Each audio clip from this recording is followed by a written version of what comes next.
Hello friends, welcome back to my channel Tabrez Malik. उम्मीद करता सब अच्छे से होंगे। दोस्तों, एक पिक्चर आई थी दृश्यम, अजय देवगन की। उस पिक्चर का मकसद क्या था बोलने का लोगों को? एक्चुअली तब्बू ने एक अच्छा वर्ड लफ्ज़ यूज़ किया था कि जो चीज़ तुम जीते हो उसे झूठ बोलने में भी प्रॉब्लम नहीं होता है, और जिस चीज़ को तुमने वाकई में एक्सपीरियंस किया ना तो उसको एक्सप्लेन करने में इतना मसला नहीं होता है।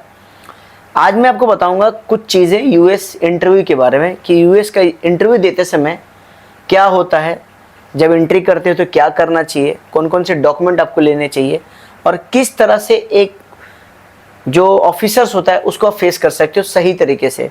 बहुत सारी स्टोरीज बीच में मैं देखता था कि यार वहाँ पे थोड़ा खड़ूस ऑफिसर था, या हमारे कंट्री का ऑफिसर था, या गोरा नहीं था, या उसके मूड में नहीं था तो वीज़ा नहीं दिया। ऐसा नहीं होता, ये सारे तुक्के वाली बातें। कुछ चीज़ें मैं देखता हूँ कि बताया जाता है कि भाई उसने ऐसा किया तो उसके साथ ऐसा हो गया। अनुमान बहुत सारी चीज़ों को लगाया जाता है। बट आज पर्सनल एक्सपीरियंस शेयर करूंगा कि मेरे साथ क्या हुआ था जब मैं यूएस का वीज़ा लेने के लिए मैं गया। बात है 2016 की। ना उस समय कुछ चेंजेस हुआ ना आज चेंजेस हुआ। तो आज मैं आपको बताऊंगा इंटरव्यू के बारे में और डॉक्यूमेंट के बारे में। 16 में मैं गया स्विट्ज़रलैंड विद फैमिली, और जब मैं जुलाई में गया और छुट्टी से जब जाके वापस आया तो मेरे एक फ्रेंड थे, बहुत अच्छे फ्रेंड थे, यूएस पासपोर्ट होल्डर थे, हमारे साथ कंपनी में काम कर। उन्होंने मुझे एडवाइस किया आप यूएस का वीज़ा अप्लाई करो। तो मैं थोड़ा शौक था ये बोल के कि भाई यूएस मतलब हमारे लिए अमेरिका का मतलब एक ऐसी चीज़ जो हम बिलीव नहीं कर सकते थे। मतलब एक समय था कि अमेरिका का मतलब बहुत बड़ी बात। अगर हम मुंबई से अगर बाहर भी सोचे, दिल्ली तो ठीक है, दुबई भी नहीं सोचते थे, दुबई आ गए। उन्होंने बोला जब तू दुबई पहुंच सकता है एक बार अमेरिका ट्राई कर। मैंने किया और मैंने पूरे ऑनलाइन DS 160 फॉर्म भरा। और उस समय में, उस ज़माने में 2016 में या 18 में तो अपॉइंटमेंट था 2-3 महीने के बाद का मिल जाता था। तो हुआ ये कि मैंने DS भरा खुद से, गूगल के थ्रू हेल्प लेके, और जो भी एक्सपर्टीज थे मैंने अपने यूज़ किए, क्योंकि उसके पहले मैं काफ़ी वीज़ा अपने कंपनीज़ के अप्लाई करता था।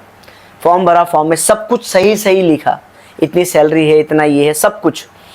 और उसके बाद मैंने बहुत सारे गूगल पे और कोरा तभी भी था, कोरा करके जो है, उस पर बहुत सारे मैंने देखे वीडियोस, कंटेंट देखे, ब्लॉग्स देखे, उसमें बहुत नॉलेज मिला। अब आया दिन मेरा बायोमेट्रिक का। और यूई में क्या होता है, जिस दिन आपका बायोमेट्रिक होता है उसी दिन आपका इंटरव्यू भी होता है। तो इंडिया में कैसा है कि एक दिन पहले शायद बायोमेट्रिक होता है और उसके बाद आपका इंटरव्यू के लिए बुलाया जाता है। बट यूई में ये सिस्टम नहीं है, यूई में हैंड टू हैंड है। डॉक्यूमेंट के बेस पे मैंने क्या लेके गया, जो DS का फॉर्म भरा था वो लेके चला गया।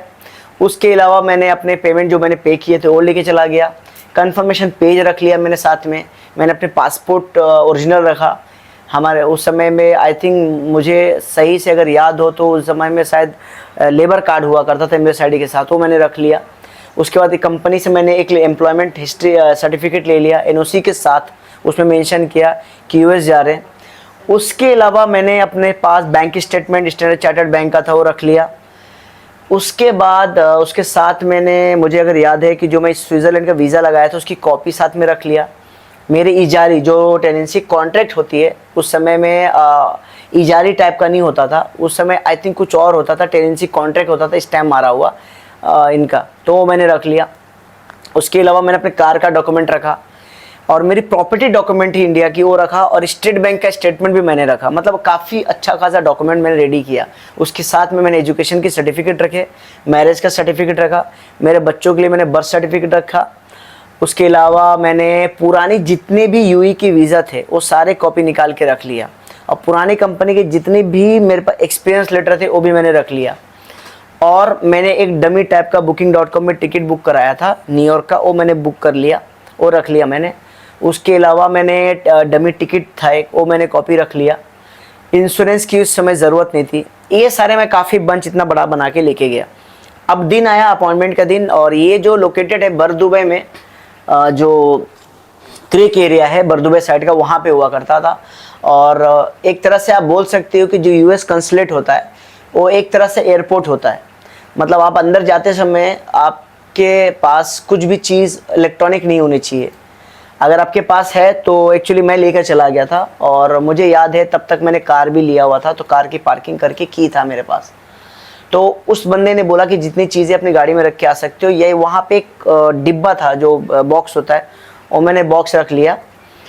बॉक्स रखने के बाद उन्होंने सब मेरा मोबाइल मेरा जितना इलेक्ट्रॉनिक का सामान था, मेरा पर्स था और मेरा उसके बाद कार का की था, मोबाइल था, सब उन्होंने रख लिया और मुझे शायद एक टोकन दिया। फिर मैं अंदर गया पर पूरा डॉक्यूमेंट रखा स्कैनर में। फिर मेरी स्कैनिंग हुई, मेरी वाइफ के और हुआ, बच्चे का नहीं हुआ था। फिर हम लोग अंदर गए। मैं थोड़ा सा यहाँ पे एक चीज़ फिर से बोलना चाहता हूँ। हमारा जो अपॉइंटमेंट था, आज भी मुझे याद है कि हमारा अपॉइंटमेंट था 9:15 का और मुझे ठीक 9 बजे उन्होंने बोला, क्योंकि हम लोग बहुत पहले 1 घंटे पहले पहुँच गए थे। मुझे लगता है मुझे ऐसा लगा कि पहले पहुँचने से फ़ायदा होगा, बट एक्चुअली में फ़ायदा हुआ नहीं कि जिसका टाइमिंग होता है उसी हिसाब से बुलाते हम लोग। मुझे याद है कि अच्छा मौसम का टाइम था, फिर भी मैंने वहाँ पे रुका और रुकने के बाद उन्होंने जब टाइम आया बुलाया हम लोग ने। और फैमिली वाले को थोड़ा प्रायोरिटी ज़्यादा देते हैं उन लोग, मैंने ये भी गौर किया। तो उन्होंने बुलाया और 15 मिनट पहले हम लोग सब किए, रेडी हुए और लाइन लगी हुई थी बाकायदा, मतलब जिनका, क्योंकि 9:15 में बहुत सारे और भी लोग थे, 10-15 लोग के आसपास थे। फिर अंदर जाने के बाद क्राउड बढ़ जाता है। यहाँ से तो टाइमिंग से घुसाते हैं लेकिन अंदर और टाइम लग जाता है, चीज़ें समझाऊंगा। जब अंदर हम गए तो मैंने गौर किया कि वहाँ बहुत सारे कैमरास थे और स्ट्रिक्टली लिखा था कि अगर किसी के पास इलेक्ट्रॉनिक सामान है या कोई ऐसी प्रोडक्ट जो आपको क्लियर करनी है यहाँ लेकर आएंगे तो रिफ्यूज़ल ऑफ रीज़न होता है। उसमें ऐसा इस तरह से कुछ लिखा हुआ था कि आप ये चीज़ें यूज़ नहीं कर सकते हो, वीडियो फोटो रिकॉर्डिंग ये सब नहीं कर सकते हो। एक चीज़ और मैंने गौर किया, कोई किसी से बात नहीं कर रहा था। ये मैंने बड़ी अच्छी चीज़ देखी और ये चीज़ बाद में रियलाइज़ हुई कि हाँ ये बड़ा डेंजर चीज़ है, आपस में कुछ तरह से डिस्कशन नहीं करना चाहिए। अच्छा, हमारा जब एंट्री हमने करा तो वहाँ पे एक अफ्रीकन लेडी बैठी हुई थी। उन्होंने हमारा डॉक्यूमेंट देखा और उन्हें इशारा किया कि आपको पहले बायोमेट्रिक के लिए उस काउंटर पे जाना है।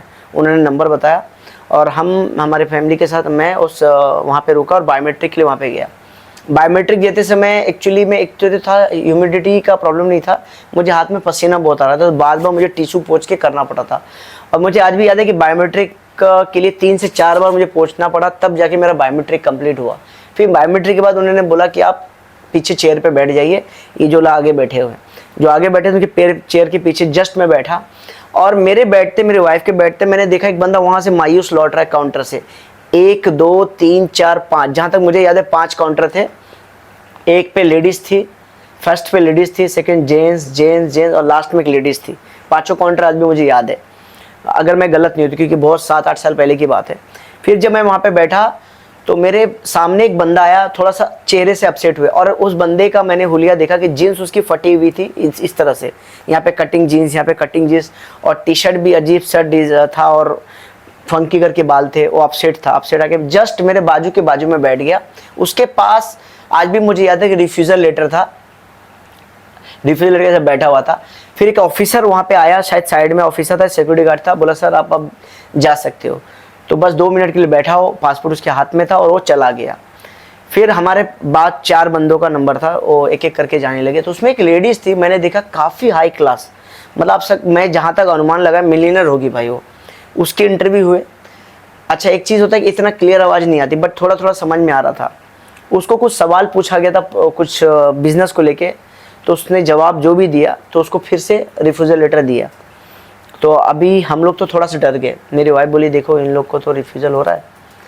हम लोग आपस में बात कर रहे थे और जबकि बात नहीं करना चाहिए वहाँ पे। एक चीज़ और बताऊँगा मैं आपको। तो मेरी वाइफ बोली, तो मैं बोला देखो हम लोग ने सिर्फ तुक्का मारने आए, मिला तो ठीक है, नहीं मिला तो कोई बात नहीं है। वो लड़की का भी रिफ्यूज़ल हुआ। रिफ्यूज़ल एक चीज़ यहाँ पे बताऊँगा, बड़ी इंपॉर्टेंट चीज़, कि आप उस समय अपने पेपर के साथ छेड़खानी मत करना, कभी भी गलती ये मत करना। क्योंकि रिसेंटली एक वीडियो एक यूट्यूबर ने डाला था, मुझे बहुत अच्छा पॉइंट लगा उसका। एक बंदे के पास एनओसी लेटर था, एनओसी लेटर जो था उस पर उसके एचआर का साइन नहीं था। उस बंदे को रियलाइज़ हुआ उस समय डॉक्यूमेंट चेक करते समय, वहाँ पे बैठे बैठे, मुझे नहीं पता, लोगों का तरीका समझ में नहीं आ रहा है कि भाई आप एक यूएस एम्बेसी इंटरव्यू में जा रहे हो और डॉक्यूमेंट पूरे पहले चेक नहीं कर रहे हो। एक एक डॉक्यूमेंट आपको प्रॉपर चेक करना है और सीरियल वाइज लगाना। ऐसा है कि अगर आपको कोई डॉक्यूमेंट मांगता है तो आपको याद होना चाहिए कि किस नंबर पे आप। मैं तो क्या किया था, नोट लगा दिया था हर जगह, पिंक येलो ये करके। तो कोई भी डॉक्यूमेंट मांगता मैं फटक से निकाल के उनको दिखा देता, क्योंकि उनके पास समय नहीं होता, टाइम नहीं होता। टाइम बड़ा इंपॉर्टेंट है यूएस एम्बेसी इंटरव्यू में। उस बंदे ने क्या किया था, वो सिग्नेचर खुद किया था। जहाँ तक उस यूट्यूबर ने वीडियो बनाया था, बहुत अच्छे यूट्यूबर थे, उन बनाए थे, वो साइन किया था और शायद कैमरे में ऑफिसर ने देख लिया था। उस बंदे का वीज़ा अप्रूव भी हो गया था उस काउंटर पे जाके। लेकिन सडनली जैसे अप्रूव किया, बाजू वाले काउंटर के ऑफिसर आए, उन्होंने उसको कुछ टोका और टोकने के बाद कुछ आपस में बात किया, और आपस में बात करने के बाद उसने उसको बताया कि क्या तुमने कोई डॉक्यूमेंट को चेक करके साइन किया है। उसने हाँ बोला, उसको वीज़ा रिफ्यूज़ हुआ, और मेरे हिसाब से उसको कुछ बैन भी कर देंगे क्योंकि उसने डॉक्यूमेंट पे खुद साइन कर दिया, HR के डॉक्यूमेंट, वो नहीं करना चाहिए। अब हमारा नेक्स्ट सीट में जैसे 4 क्लियर हो गया, हमारा नंबर आया। उसके पहले मैंने देखा कि 2 को रिफ्यूज़ल दिया, 2 को वीज़ा दिया। अब हमारा नंबर आया, हम काउंटर पे गए, मेरी बीवी मेरे बच्चे को मैंने ऐसे गोद पे लिया था, और उस समय मुझे मालूम था डिसेंट कपड़ा पहना था मैंने, वाइट शर्ट ब्लैक पैंट, आज भी मुझे याद है, white shirt black pant, shoes polish किया हुआ, अपना जैसा मैं बाल रखता वैसा, शर्ट का यहाँ पे मैंने बटन ऊपर का बंद किया हुआ था, ऊपर का एकदम टॉप नहीं हुआ था, मैं टाई नहीं पहना हुआ था, हाथ में पूरा एकदम कंप्लीटेड था मैं। फिर सबसे पहले मैं जाके उनको गुड मॉर्निंग बोला, गुड मॉर्निंग। उन्होंने गुड मॉर्निंग का बहुत अच्छा जवाब दिया, good morning to you, how are you, मतलब गुड। 2 सेकंड, मुझे लगता है 5 सेकंड रुके होंगे। तो आप why you going to US, सबसे पहला एक ही सवाल होता है, why you want to go US, एक ही answer, for the tourism purpose. Okay, for how many days, हमने उनको बोला 10 days. Okay, where do you will stay, I said I will stay in New Jersey, near, I think कुछ station का नाम भूल गया हूँ मैं, वहाँ जहाँ मैं रुका हुआ था, मैं यहाँ रुकूंगा। तो उन्होंने पूछा कि यहाँ क्यों, तुम तो यहाँ पे मेंशन किया कि तुम न्यूयॉर्क घूमने जा रहे हो, तो तुम न्यू जर्सी, ये सवाल उन्होंने किया, why want to stay in New Jersey, you are going to New York right, explore, so why. मैंने उनको फिर एक्सप्लेन किया, because New Jersey have a option to cheapest to stay, and from travelling New Jersey to New York it will take only 10 minute from, एक train चलती है उनका, और train का नाम मैं सॉरी भूल गया हूँ, एक ट्रेन चलती है जो 2.5 यूरो लेती थी उस ज़माने में, अब मुझे शायद थोड़ा महंगा होगा। तो समुंदर के अंदर वो ट्रेन चलती है, न्यू जर्सी से न्यूयॉर्क जाने के लिए बहुत इजी है। तो उनको मैंने बोला कि भाई ये जो न्यू जर्सी है बहुत चीपेस्ट ऑप्शन रहने में, न्यूयॉर्क बहुत महंगा है। तो उन्होंने बोला ओके ठीक है, तो आप टाइम्स न्यूयॉर्क में कहाँ कहाँ जाओगे। तो मैंने उनको आंसर किया कि सबसे पहले मेरा ड्रीम्स है कि मैं न्यूयॉर्क देखूँ तो टाइम स्क्वायर जा रहा हूँ, उसके बाद मैं मैनहट्टन घूमूंगा टाइम स्क्वायर के आसपास, डाउनटाउन जाऊँगा, अपटाउन जाऊँगा, उसके अलावा सर मैं जाऊंगा वाशिंगटन DC एक दिन के लिए। मैंने बोला वाशिंगटन जाऊंगा, तो उन्होंने पूछा okay so you will stay in Washington, से बोला नो। बोला क्यों, बोला सर मॉर्निंग के 2 घंटे की ट्रेन है, मैं जाऊंगा और एक्सप्लोर करके शाम तक वापस आ जाऊंगा, कि मैं एक ही होटल न्यूयॉर्क में न्यू जर्सी में रुकने वाला हूँ। ओके सो और आपका कोई प्लान है कहीं जाने का। बोला नहीं सर इस वक्त प्लान नहीं है, फ्यूचर में होगा तो अलग बात है। ओके क्या करते हो, मैंने बोला अकाउंटेंट। कितने साल से हो, मैंने बोला मैं 10 साल से, मैंने बोला मैं सर 5 साल से हूँ। तो अभी करंटली जिस कंपनी में काम कर रहे हो उसमें तुम्हारा काम क्या है, डे टू डे एक्टिविटी बताओ। तो मैंने बताया कि सर मैं डे टू डे अपना अकाउंटिंग रिपोर्ट बनाता हूँ, एडमिन रिपोर्ट बनाता हूँ, और अपने CEO को हैंडओवर करता हूँ, मेरे 3 ब्रांचेस को मैं हैंडल करता हूँ। ओके तुम्हारी सैलरी कितनी है, मैंने बोला सर मेरी सैलरी इतनी इतनी है। अच्छा तुम इसके पहले कहीं ट्रेवल किए हो। अब लोगों को लग रहा हो कि लंबी वीडियो, वाकई में मेरे से थोड़ा सा लंबा हुआ था। तो इसके पहले कहीं ट्रेवल किया, बोला हाँ सर मैं यूरोप गया हूँ। तो उन्होंने पूछा देखो आपको कंट्री नहीं पहले बताना, कि यूरोप में जा रहे हो सेंजन में तो यूरोप बोलो। तो उसने पूछा यूरोप में कहाँ गए हो, तो बोला स्विट्जरलैंड, फ्रांस और जर्मनी। बोला गुड, कभी गए, बोला सर जुलाई में गया।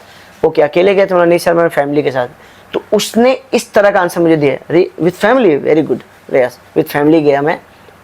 ओके तो उसके बाद शायद मुझे लगता है कोई सवाल मेरे से पूछा नहीं गया। मेरी वाइफ से पूछा कि आप क्या करती हो, व्हाट इज़ योर ऑक्यूपेशन। मेरी वाइफ ने जवाब दिया house wife. Okay we approve your visa for 10 year multiple entry. इतना बोला, पासपोर्ट लिया, हमको एक वाउचर वाइट वाला, आई थिंक पिंक वाला था, वो याद नहीं आ रहा मुझे, येलो रहता शायद, वो दिया और बोला you will get your passport through Emirates post, bye congratulation, ख़त्म।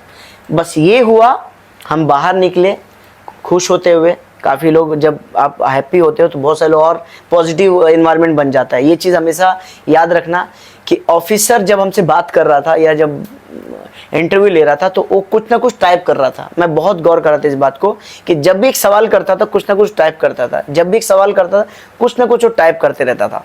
टाइप करने के बाद वो फिर नॉर्मली बात करता था, फिर मैं जब बात किया फिर टाइप करता था। उसके बाद जब मैं बाहर निकला तो बहुत ही पॉजिटिव इन्वायरमेंट बन जाता है कि लोगों को बिलीव होता है कि हाँ वीज़ा मिलता है। फिर हम बाहर निकले, अपने सब सामान निकाले और विद इन 3 दिन एमरेट्स पोस्ट में जाके हमको मैसेज आया। 3 या चौथे दिन आ गया था और हम जाके पासपोर्ट कलेक्ट कर लिया।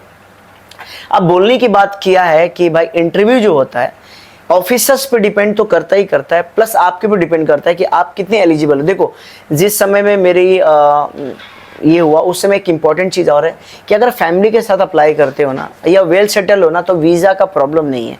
इवन आप फ्रेशर भी हो, आपका अगर एक सही टारगेट है, मतलब एक होता ना आदमी कि भाई मेरे को घूमने ही जाना है, और आप गूगल पे सर्च कर रहे हो टूरिस्ट वीज़ा जो वर्क वीज़ा कैसे कन्वर्ट होता है, उनको वो भी मालूम होता है।